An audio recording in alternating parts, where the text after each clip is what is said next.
পুষ্টিতে ভরপুর এই পালং শাক দিয়ে পাটিসাপটা বানালে কেমন হবে? তাহলে চলো আজ বানিয়ে ফেলি পালং শাকের ক্ষীরের পাটিসাপটা। প্রথমে পালং শাক সেদ্ধ করে মিক্সিতে বেটে নেব।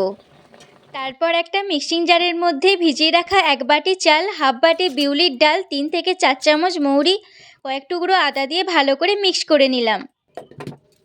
মিক্স করা হয়ে গেলে একটা পাত্রের মধ্যে রেখে তাতে 1 বাটি দুধ, বেটে রাখা পালং শাক, নলেন গুড়, পরিমাণ মতো লবণ দিয়ে ভালো করে মিশিয়ে একটা ব্যাটার তৈরি করে নেব। এবার তাওয়ার মধ্যে তেল ব্রাশ করে ব্যাটার দিয়ে তাতে মাখার পুর দিয়ে মুড়ে নিলাম। ব্যাস, তাহলেই তৈরি হয়ে গেল পালং শাকের পাটিসাপটা। তোমাদের পাটিসাপটা খেতে কেমন লাগে? আমার তো এই রকম ক্ষীরের পাটিসাপটা খেতে খুব ভালো লাগে।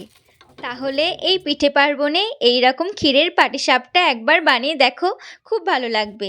সত্যি কথা বলতে পাটিসাপটাটা কিন্তু খেতে খুব ভালো হয়েছে।